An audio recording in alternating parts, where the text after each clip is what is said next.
From your world news headquarters on the World Wide Web, it's time for your daily dose of sanity. This is the Meria Heller Show. Meria Heller is a published author, founder of the Universal Wheel, a lifestyle and philosophy based on our interconnectedness to all living things, a Reiki master, and delivers the news with spiritual views.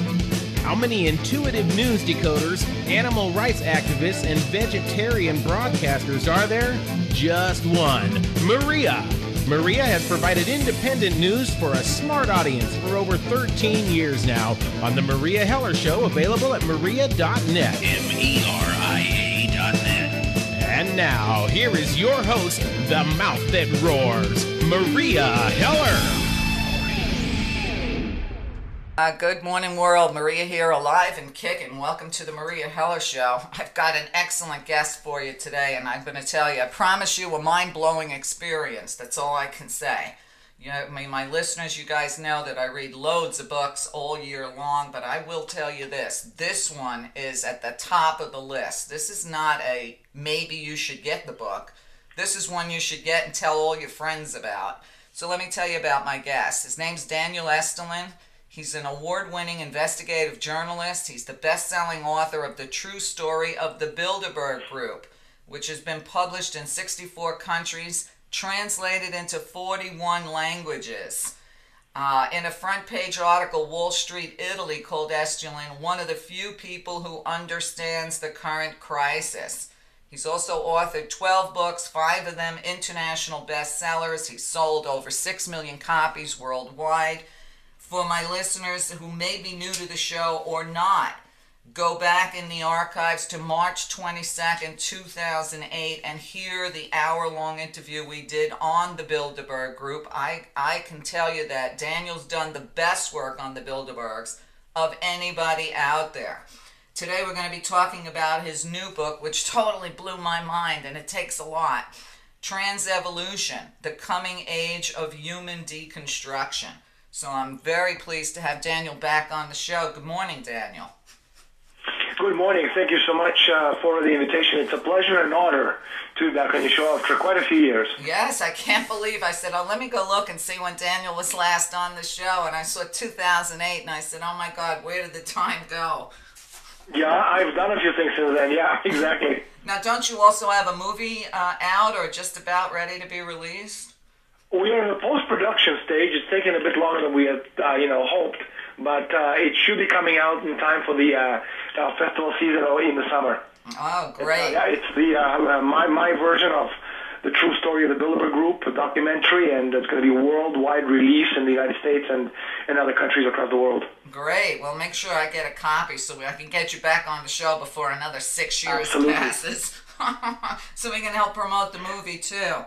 Daniel, I have to tell you, this book says it all, okay? Every now and then, I rarely get a book where everything you need to know is in one book. And it's, thank God, it's not a 2-inch thick book either. I mean, you say it all in less than 230 pages. It's, once you understand how things work, how the processes work, and the structures work, you don't really need all that many pages, to make yourself understood. Well, you make it very clearly understood. I got to tell you, I think I wrote the word "wow" about 100 times throughout the book and the index on it. I was like, wow, wow, wow. And it's funny because when I got your book, I do a lot of my reading at the gym while I'm on the treadmill. And the man next to me said, "What are you reading now?" And I just gave him the pages that your publicist sent with it. And he was totally blown away just reading that. So, it's a different kind of book. With Bilderberg, what happened was when I published Bilderberg back in 2005, and it became instantaneously, almost overnight, an international bestseller. Now it's like in, 70 countries, translated in 40-some-odd languages. But Bilderberg was easy because, we always knew that, the coup d'etats and financial crisis and some kind of shenanigans that, taking place all over the world. So we knew that somebody was doing it. We didn't know who was doing it. We didn't know who these they were, what they looked like, but we knew that it wasn't, as a result of some kind of, coincidence.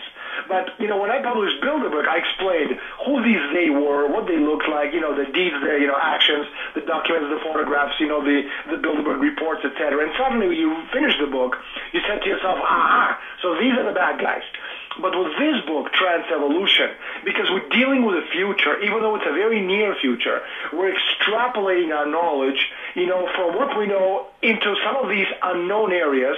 So when you actually get to the end of the book, you have a lot of questions, which not that I don't answer because I answer all the questions, but there's just so many new questions that come up simply because, again, we're dealing with the unknown entity, which is the future, for as near the future as you may have, as I explain in the book.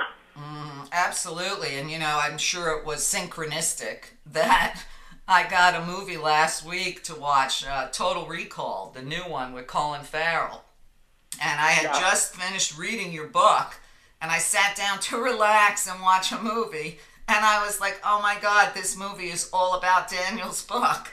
This is exactly what they have planned, and I don't know if you've seen it, but it's a remake. I've seen all of the, high-tech films, and, if you start actually, Hollywood is, if you want to understand, what these people have in store for us, the best thing to do is watch Hollywood films. And I'm not talking about films like, Driving Miss Daisy or August, Osage Country. I'm talking about, the high-tech, types of films. Terminator, Blade Runner, RoboCop, G.I. Joe 2, that deals with nanotechnology. Prototype talks about singularity. Transcendence, that's a new one's coming out in about, 3 weeks with Johnny Depp where he dies. And they upload his brain onto a computer, and his, unconsciousness tries to take over the world, which is exactly what the transhumanist movement is all about. Gattaca, that was a great film with Jude Law, and where, they're talking about synthetic biology. Public Enemy with Will Smith, here's your NSA saying hello to us. I Am Legend, also, you remember that one with Will Smith? Oh, yeah. Where, he's the last scientist left in the world, after the virus swept through and killed everyone. Mm-hmm. Well, we have that, any day could happen. Moon, that was a great film, really low budget. But, moon space exploration where the guy who was actually there at the end of the film realizes that he is not a person, he's a replicant of the same, they make a robot version of himself. Exactly. So they just keep dying every 3 years, and they keep working the moon surface and sending all the minerals back to Earth. Minority Report, Avatar. Then there's video games like Deus Ex, Elysium, which just came out a few months ago over the summer. There's a lot of stuff out there and that deal exactly with with the things that I talk about in the book.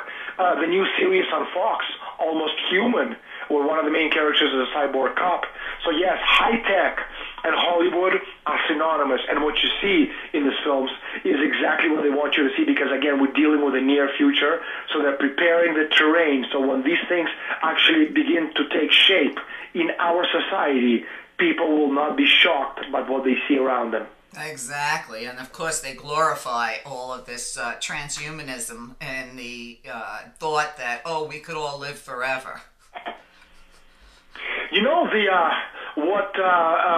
What I discovered in this book, and again, when I started working on Transevolution, and I think the subtitle is also quite, telling, The Coming Age of Human Deconstruction. I got the impetus to write this book because back in 2005, I got from my sources at the Bilderberg conference what turned later to be a strategic trends report, 2007-2006. It was basically a secret source document on the future of humanity. So the people who met at Bilderberg 2005, one of the key areas they discussed is this. It was a blueprint for the future of humanity. And I got about 32 or 33 or 34 pages of that report, which wasn't a report shape, it was just talking points. Later, it turned into a 91-page report, which, by the way, today, people who are listening to us, you can go to Google and download it for free. It's called Strategic Trends Report, 2007-2036, and it's a secret source document. Now it's not secret at all. On the future of humanity, read it. You'll realize, you'll be awestruck by what you're reading about what these people have in store for us. Right. And one of the conclusions of my book, the new book, Transevolution, is that We're standing at the cusp of the greatest evolutionary change in the history of mankind. What we're about, to happen to us as human beings has never happened before as a result of these incredible technological advancements we're living with, today. The fact is that our children, which is another conclusion, are the last truly human generation of beings on the planet Earth. I mean, the kids who are 15, 20 years old today, their children, in other words, my grandchildren, they will no longer be 100% human. They will be transhuman children. They may be post-human children. They might be man-machine children. They may be cyborg children. They may be beings who are not totally human as a result of this amazing revolution in synthetic biology that can literally create beings, individuals, in a laboratory, by changing our DNA, as a result, for example, of genetically modified crop. So there's so much going on at the tech level, and tech level that people don't even, understand that exists, because most people, unfortunately, are not tech savvy. And considering that, in the United States, 25%, according to the latest survey of Americans, don't even know that the planet Earth spins around the sun, just goes to show you how little people understand about technology. So what's about to hit us, again, will forever change the very definition of what a human being is on the planet Earth.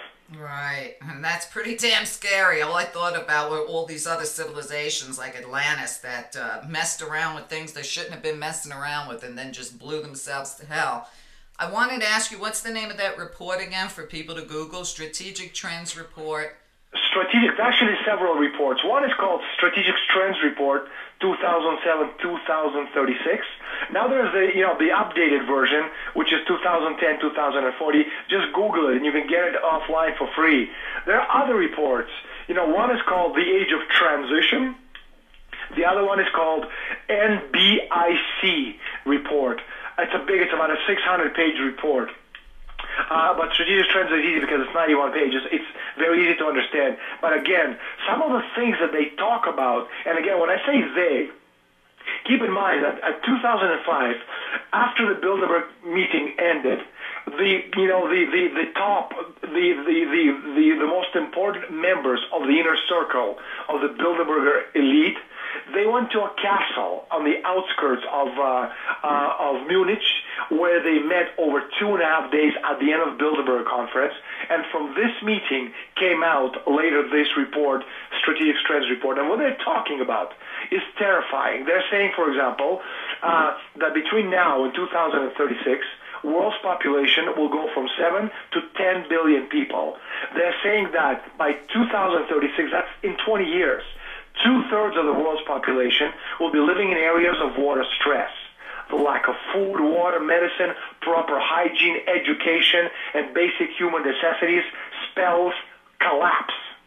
And without mincing words, they talk about growing gap between majority and a small number of highly visible, super rich will pose an increasing threat to social order and stability. And as a result of this breakdown in society, we can expect civil war, intercommunal violence, insurgency, pervasive criminality, widespread disorder, and as a result of the collapse. This is all in the report, which when you read it, you'll realize that I'm not making any of this up. The result of this collapse in the economy will destroy nation states, which is countries, and then these countries will be replaced by mega cities of 20 to 30 million people each, which themselves, as a result of this unimaginable displacement of population on a world scale, will collapse into endemic lawlessness and higher levels of violence by the year 2035. This is the future that we're looking at, and they have a name for this future, the world of Blade Runner. This is what they call it. And if you go back to the film, which is why I said again, pay close attention to Hollywood high-tech films, because they tell the real story. Because again, I don't know if you saw Elysium with Matt Damon. Yes, This came out last summer. Yes, I did. Remember when, they created this, synthetic planet somewhere between the Earth and the Moon, and all the wealthy people live there cancer-free, disease-free. All you need to have is a couple of $1 billion, and you can go up there. And the rest of us, the 99.9% of the human, cattle, we all live here in endemic lawlessness, insurgency, pervasive criminality, widespread disorder. This is the world that they have for us. And again, if we look at the structure, because what I do in Transevolution, it's not about just only deals with transhumanism or technology. I create a roadmap in this world that we're living today that's going to hell in a handbasket. Okay, I create a roadmap, a three-dimensional model that explains how technology, space exploration, transhumanism, singularity, social media or media in general, synthetic biology, all these incredible advancements in different sciences, from quantum revolutions to information revolution and synthetic revolution to economy itself. Why is the economy, being collapsed on purpose by these people? For what purpose? And how all of these elements fit into this one very easy to understand model, which literally, help anyone who wants to see what's in front of them. And needless to say, we're talking about survival of the planet Earth. Mm-hmm. Well, if people don't want to read 600-page reports, I mean, you certainly have all the information and links to where people can see where you got the information in your book. You're not making it up. They can just get your book. And like I said, man, impress your friends with it, because you better impress your friends pretty quick, because you're saying 2015 is the beginning of a new dark age. And that's just next year. But to a lot of people, a lot of the stuff that goes on around us, they don't quite understand how it works. So let me just very, very briefly, in a couple of minutes, explain it to them. Sure. In schools and universities, on a political level, we always talk about, the foreign policy, and national policy, But there's another policy, which is the global policy. And that global policy is not controlled by governments. It's not controlled by the elite. It's controlled by the super, wealthy, the men behind the curtain, the globalists who are on the world from behind the scenes, at levels far above the Bilderberg level, the Trilateral Commission level, which is why, unless you understand that, you can't understand what's happening in Ukraine. You can't understand what's happening in Venezuela. You can't understand why Detroit looks like a bombed out, post-apocalyptic shell, of a city which once was a very prosperous city and a motor of American economy. You can't understand why, all these Western countries, United States, France, Italy, England, want to invade Mali and Central African Republic.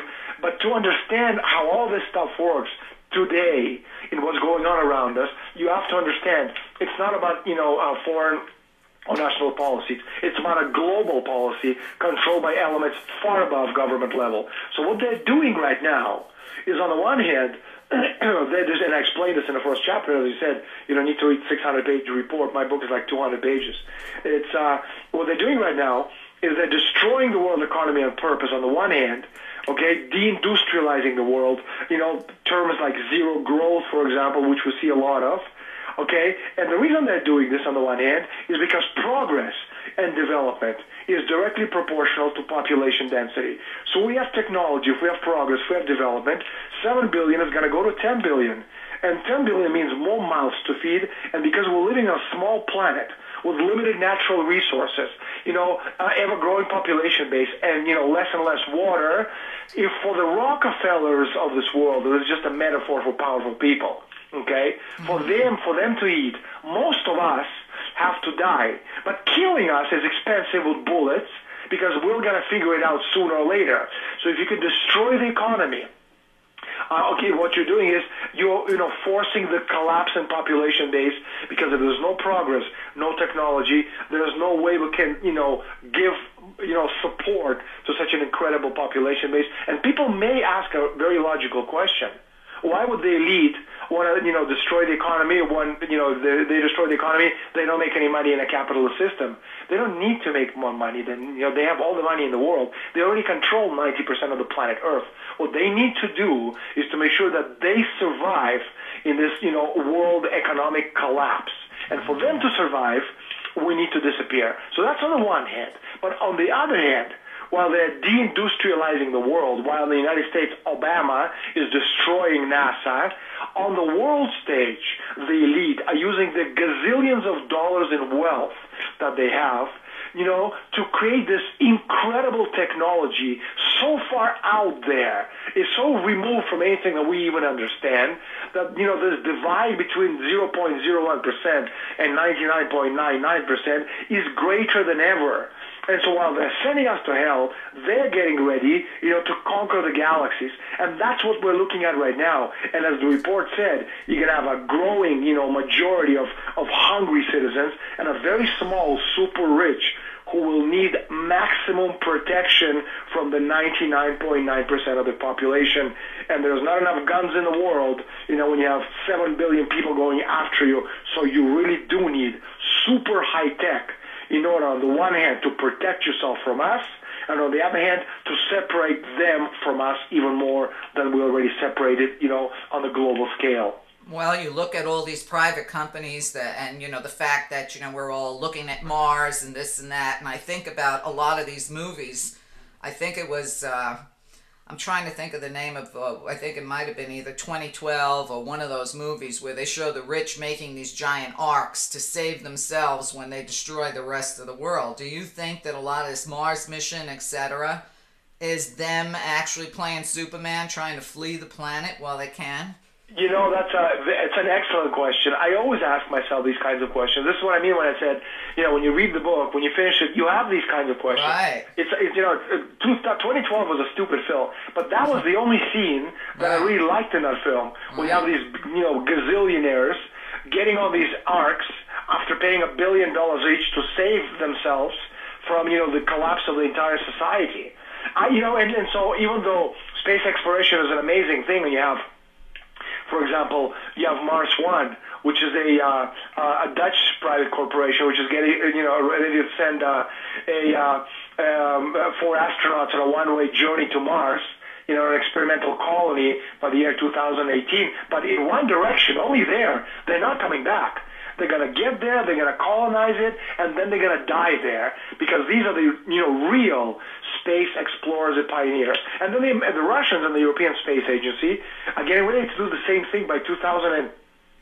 And then you have private corporations like Planetary Resources and Golden Spike Company are working around the clock on a landing mission to the moon and the mission critical projects of asteroid mining.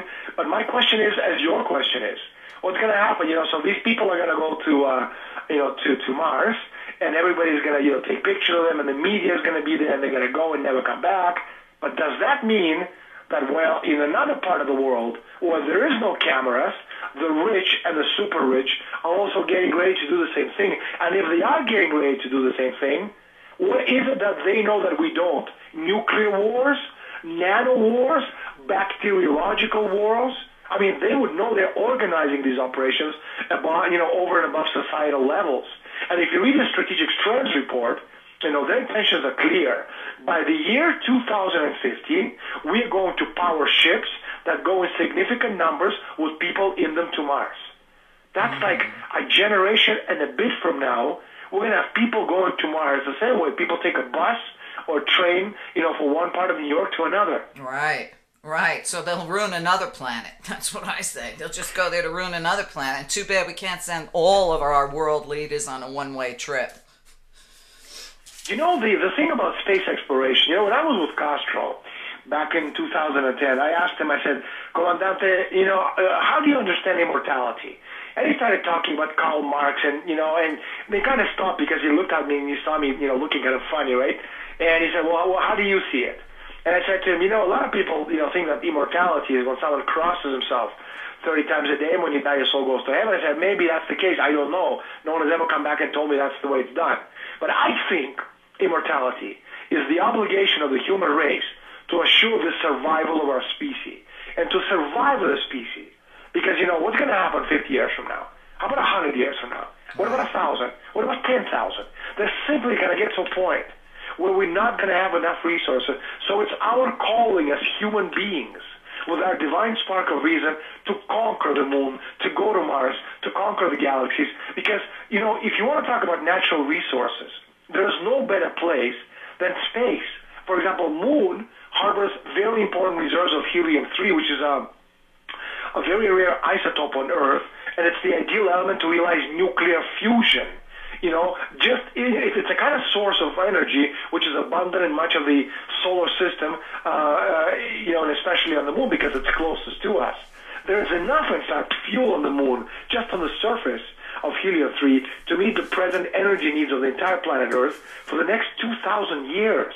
And it's an amazing source, but also, like any technology, it's a double-edged sword. It's an amazing source of energy, but helium-3 being a natural decay product of radioactive tritium, it is the most effective and most efficient for the production of thermonuclear weapons. So you can, you know, provide energy for everybody. You can just kill all us off, depending on how you want to look at it. Right. Well, I've never seen the government ever use technology for anything good. You know, whenever they discover something new, it's I just say, right, how long before they weaponize it? You know, and I mean, you know, Nikola Tesla gave us free energy, you know, over 100 years ago, but that's not something we've ever had access to. You know, but if you think about it, just how amazing this stuff is. We've seen the kind of improvements that come from you know, this exponential growth of information technology. Mm-hmm. You know, communication technologies are a trillion of times more powerful than they were a century ago. You know, when we were sending Morse code over AM radio frequencies, for example. So if you follow the trajectory of ongoing progress at an exponential pace, we'll get to the point where we may merge with this technology and greatly expand our own intelligence. And this is what transhumanists are after. Well, when you combine transhumanist movement, and you understand it's just, you know, you put it on its head, transhumanism comes from humanism, which comes from scientism. When you really put it on its head, it's a good old eugenics operation, you know, without anybody noticing it. So when you realize that, and you realize how it fits into the system of population control, of deindustrialization, debasement of education, you know, destruction of the economy, of the human spirit, you know, with social engineering, we're using the media to control, especially as a great, you know, chapter on social media and how that's used today to control us. Mm-hmm. Absolutely. But I do see it backfire every now and then when, you know, the pressure gets put on by people online and the government has to relook at certain things. Of course, I think about Ed Snowden and his revelations on NSA. What do you think about that? Did you see that as a good thing? Do you think that could slow their plans down? It came out, but, you know, anybody who's anyone, you know, all the intelligence agencies in the world, you know, knew that this is exactly, you know, the way things work. Putin, when they asked him what he thought, he said, you know, you didn't say anything that we didn't know. And it's obvious. So a person, you know, normal, you know, 9 to 5 Joe may not have known, but anyone who is into this, you know, business of investigating and spying and, you know, governments, everyone knew this is exactly how it works. But it's, you know, you can take it, you can extrapolate it to, you know, to a much simpler level. You know, for example, if you look at the social media today, and again, one of the things I hear often enough is that you have to be careful, the government is going to shut down internet. My question is, why would the government want to shut down internet? When, you know, they do that, they, you know, suddenly go blind. With internet, they have access to 7 billion people, and everything you do is an open book. Let me give you an example. Sure. Take Twitter, for example, okay? Mm-hmm. Just a simple, stupid little Twitter. You know, people say it's 140 characters. No, it's not. It's a gold mine of information. There's your IP address, location when you open your Twitter account, 37 pieces of data in each Twitter tape, but that's not all. Twitter conversations are real-time statements from millions of people from one moment to the next. They hold an incredible wealth of information. It's called trending topics. Mm-hmm. How does the world's mood change throughout the day as a result of a particular event or a whole series of changes, orchestrated or otherwise? What happens in Ukraine? You know, did somebody get killed? Did somebody get, you know, so how did that, you know, throughout the day affect all the developments in the world? Twitter and social media allow a person or a series of people or social scientists to understand systems. It allows allows them to capture conversations on the societal scale, see them all, and put them in perspective from a much, much higher plateau, something that was up until now absolutely impossible. You could talk the same about Facebook, you could talk about Google, that indexes everything on the internet, and all of these corporations, it's an interlocked, in system of the United States security apparatus. And for example, Google. People don't know that Google is not Google, it's Google. Googol. That's how you spell it. And Google, a word, is an infinite number. A 1 followed by 100 zeros. It's an infinite number. Infinity has no limits. But then neither does Google.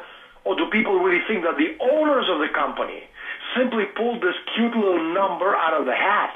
Remember, limitless anything spells control. So all these corporations, Google, Microsoft, Apple, it doesn't matter. They're all part of the same system. And because they're Bilderberg-affiliated corporations, they know when you sleep, when you eat, what you watch, when you watch it, who you watch it with, how often you watch it, what you do after you watch it. If after watching it you go to Amazon, you buy a book. If after watching it you go and surf, God knows what. All of that stuff says a lot about you, the person. Right. Okay?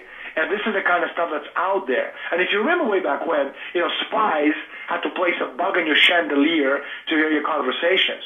But today with smartphones, smart, homes, you don't need to do that. You'd be sending tagged geolocated data, okay, that any spy agency can intercept in real time, when you're using any of these applications, appliances, phones. Right. And that's how all that stuff works. Well, I can tell you, I use it. I have to tell you, I use social media the same way myself. I'll post certain topics on Facebook, and then I wait to see what the general feeling is out there. And I use that information on my show because it gives me a good gauge of what people think about particular topics. Now imagine what a social scientist with $1 billion budget across the world can actually do. And then I have people, I call in my, we've done about 200 interviews in 2 weeks because, as you said in the beginning, this book has taken America by storm. And, people are saying to you, well, my footprint is 0, I don't have a cell phone, and I don't use internet, and my television, is rotary. I said, it doesn't matter, because they'll find you anywhere. Human beings emit radio waves in the ELF spectrum. The security services don't need to place a bug on us to track where we are, what we're talking about, what we're seeing, what we're thinking. All this information is being leaked into our environment 24/7 by our bodies. All it takes is the right equipment to convert these signals into intelligence. And it's no bigger a task than, for example, listening to a telephone exchange, leaking radio waves, and reconstructing the data into voice or data transmissions. It's the same thing. But people simply don't know it. They don't know what they have. Technology, again, is an amazing thing. I have a smartphone, it's an Android, and I love it, And it's a very useful thing. But again, it all depends how it's being used and by whom. Absolutely. Well, that's always key in almost everything. It's the intent of the user. Daniel, we're going to go to a short break. When we get back, I'd like to talk more about their plans for this transhumanism because it's absolutely mind-blowing. So stay with us. Daniel Estulin and I will be right back. Okay. Wow. 1 solid hour of commercial-free information thanks to you.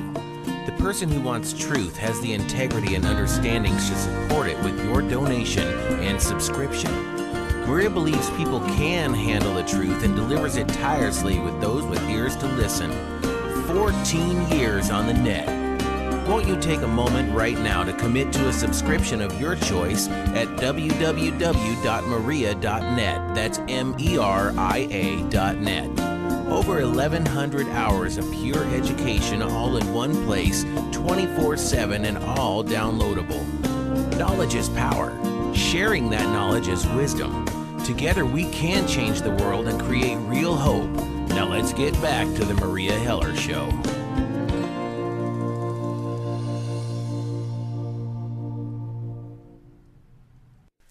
Okay, welcome back. I'm sure we've already given you a ton to think about. This is one of those shows you'll say, Maria, I re-listened to it about 4 times so I could get all of it out of there.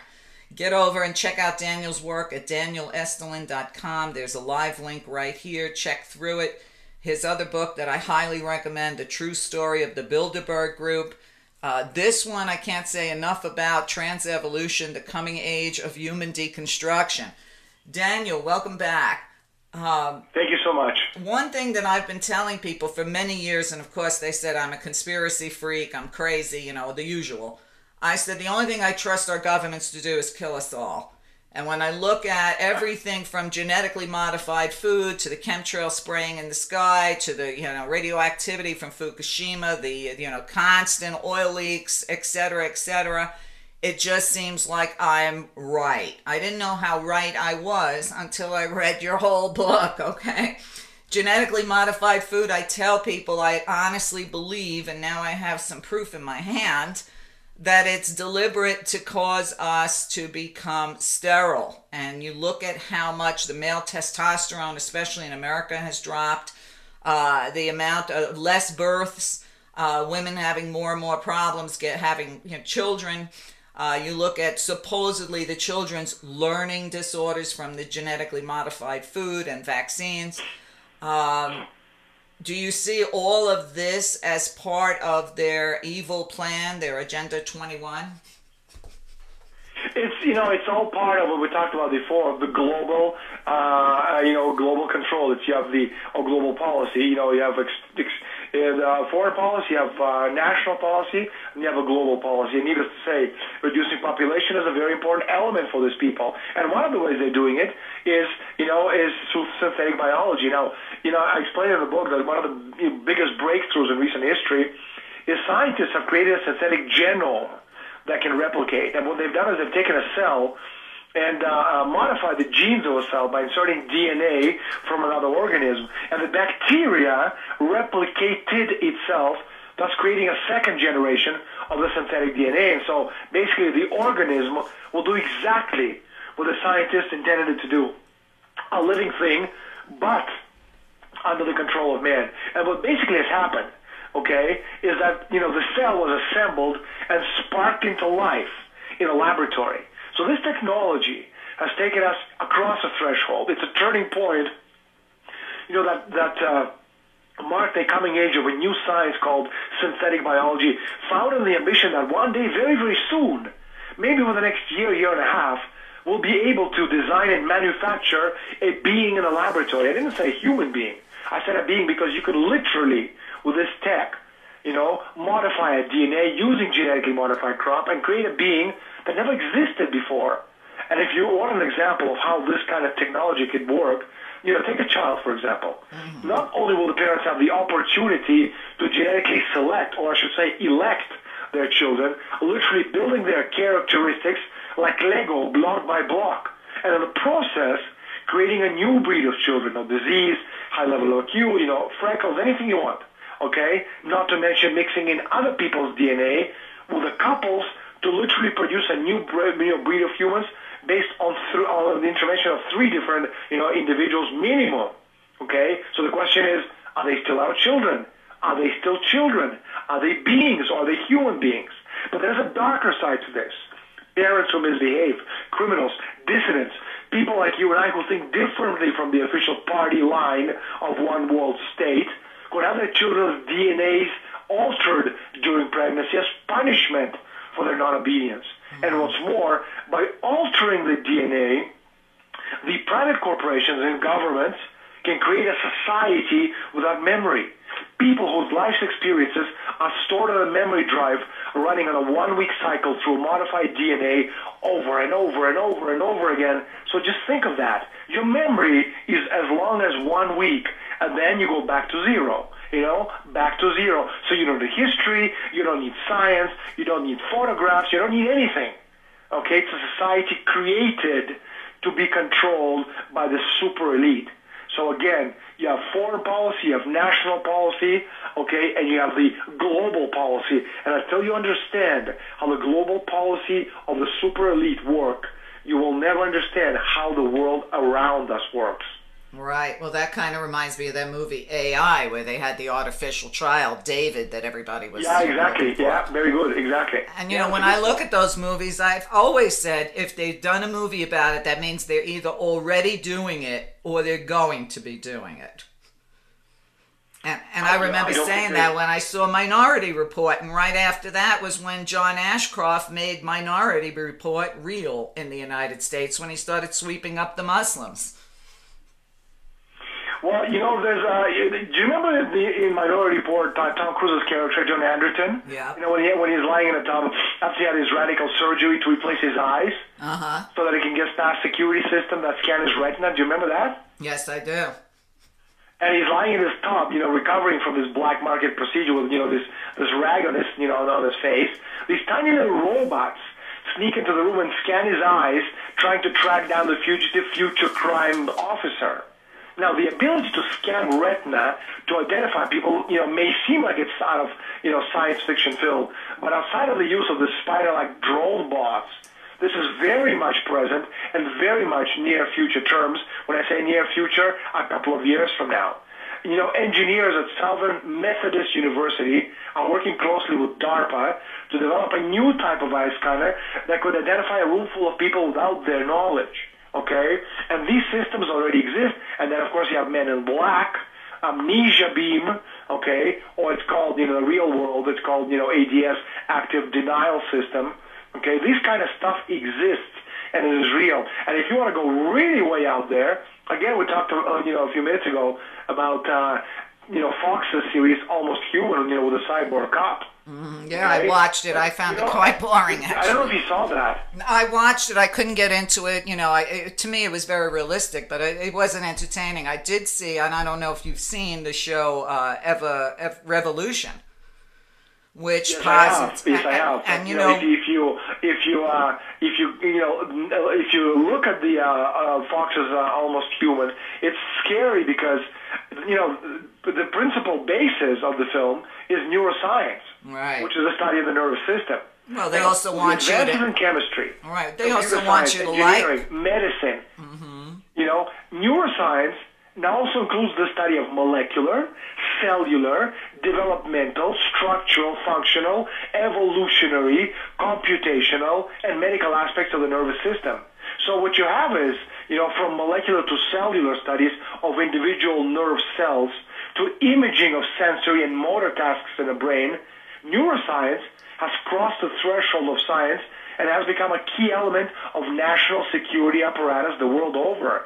And this is the kind of stuff that we're facing right now. You talked about, you know, John Ashcroft from, you know, back in the good old days, it seems.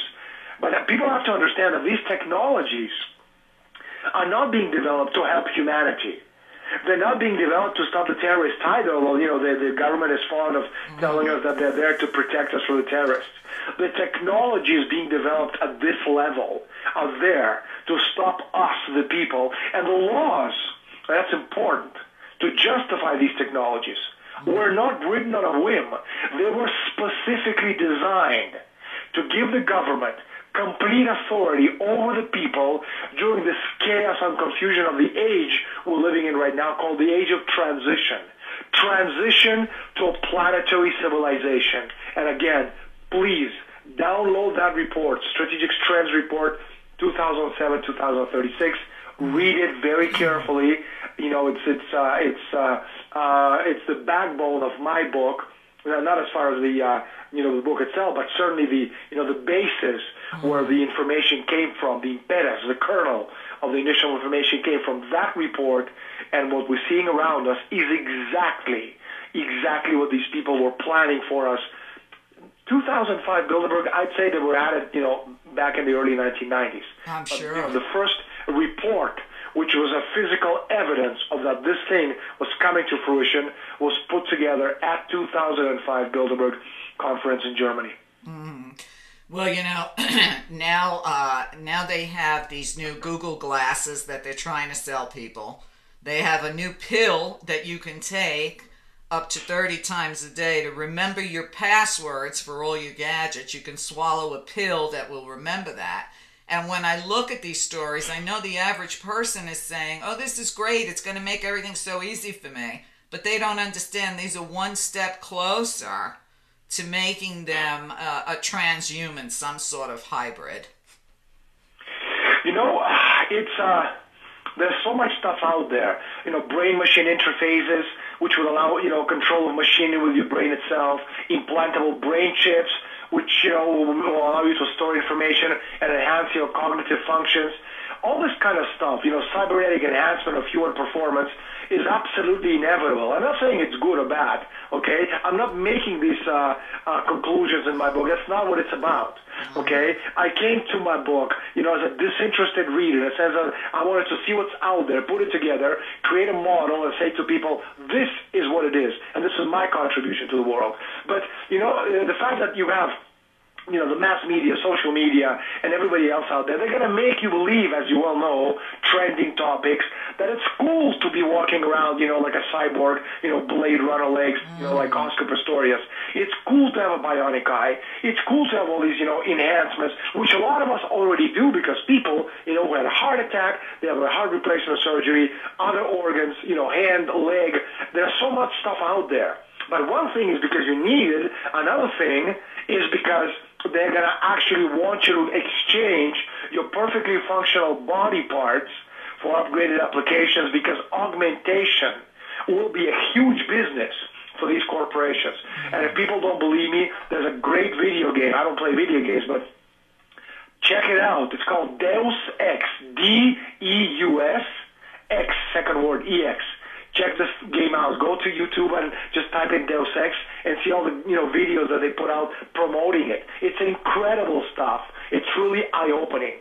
But the fact that we've been integrating ourselves with this kind of technology for decades, and now they're going to ask you, to replace your limbs, which are normal or maybe damaged, okay, with mechanical limbs, implanting data chips into our bodies, which give away huge amounts of information to governments and corporations across the world, okay? But it comes at a price because we will have to take drugs for the rest of our lives to make sure that these augmentations work because the people who will put it in us will make sure that they will only work if we take the drugs. And they're dangerous drugs, addictive drugs, and expensive drugs. And if you don't take these drugs, your body will reject your augmentation.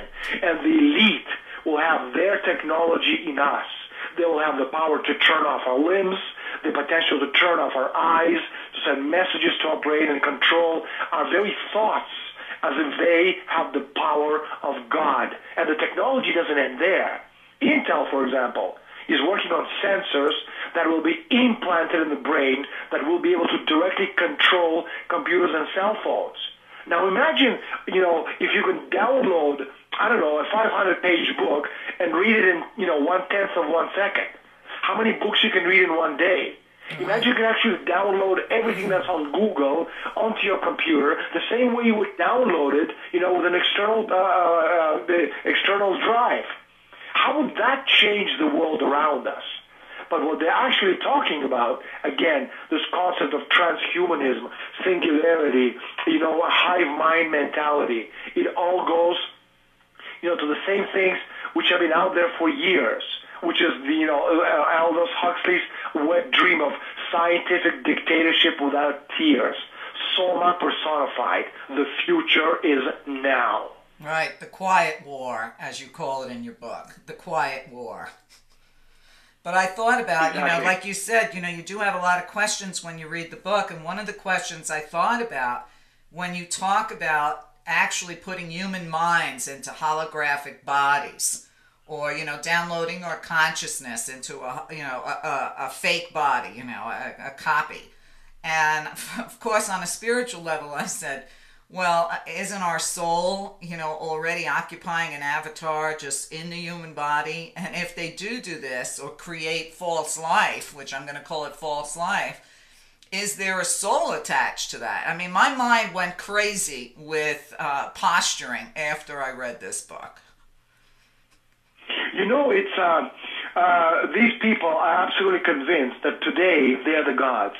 that they have the technology to actually face the gods and beat them at their game. And if you actually look at the progress of technology, and then I'll tell you about what you're talking about, downloading or uploading your brain onto hologram bodies. 100,000 BC, stone tools. 4,000 BC, the wheel. Then in the 9th century AD, we had the gunpowder. In the 15th century, the printing press, a real game changer, like today with the internet. 19th century, the light bulb. Okay? 20th century, cars, television, nuclear technology, spacecrafts, internet. Well, we're in the 21st century, and you're talking about biotech, nanotech, fusion, fission, space travel. In the next 50 years, the transhumanists are convinced we'll be able to create cybernetic individuals who will be completely indistinguishable from us. Now, people may say, no way, Jose, but again, think about it. Think how far we have come from the first television sets 90 years ago today. And to the next generation into the future, it's simply mind-boggling. I mean, we have, before we had a television set, and then we had a radio, and then we had a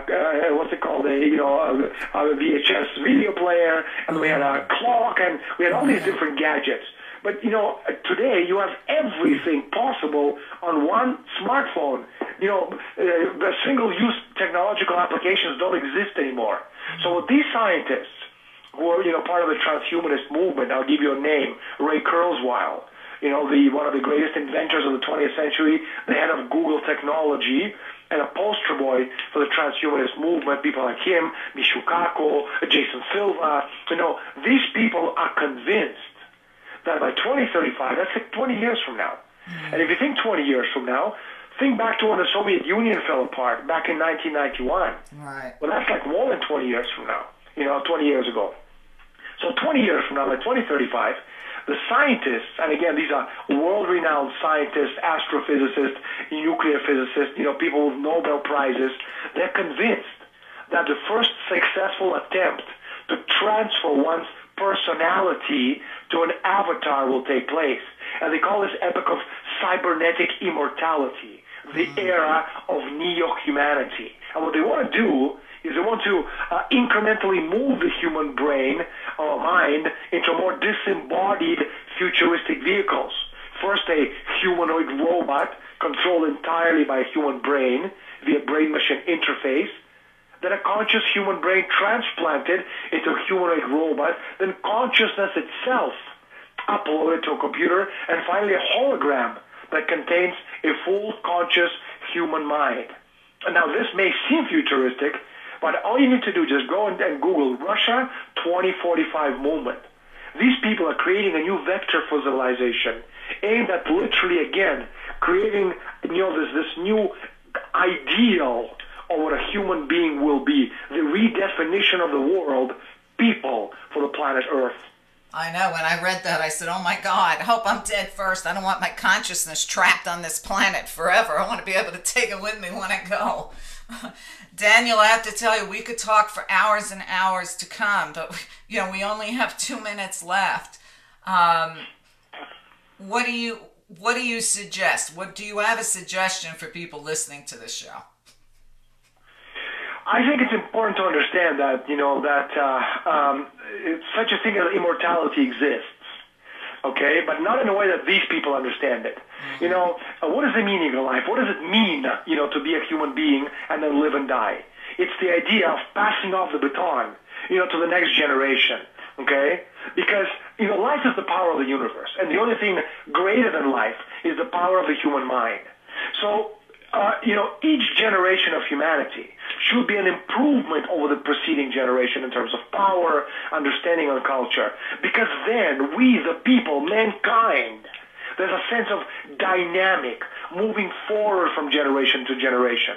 But today, that is missing. So we have to understand that the most important thing is not money, which has no intrinsic value, but to understand that our divine spark of reason is something that these people will never be able to replicate, no matter how hard they try, because it's what makes us, human beings, and we will always be there. We just have to understand that, a decent society, society based, on classical culture, society that understands the purpose of a moral education, developing, this cognitive potential in each and every individual so that we measure up to the quality of awards such as citizen of the world. It doesn't mean citizen, of one world government. It means a human being living with other human beings on the planet Earth. And this is something that these people, in all their egolatry, believing that they are the gods now, they simply don't understand. Absolutely. Well, Daniel, thank you so very much for joining me, and I look forward to having you back on the show. I'd love to be on the show again. Thank you so much for having me. You're very welcome. Take care now. Daniel Estulin, thank you. Check his work out, and I got to tell you, this book is smoking hot. I mean, my sister called just to BS, and I was raving to her about this book. She already ordered it. Anyway, tomorrow, Dave McGowan returns for Send in the Clowns, so stay tuned. Thanks for supporting the show, and I'll see you guys then. Thank you for listening and supporting The Meria Show. Tell others what you learned today. Knowledge becomes wisdom only when it's shared. Encourage others to subscribe today. www.meria.net. Often imitated, never duplicated. A world of information all in one place. www.meria.net. Always ahead of the curve. Always on your side. Get active or get radioactive. Subscribe today.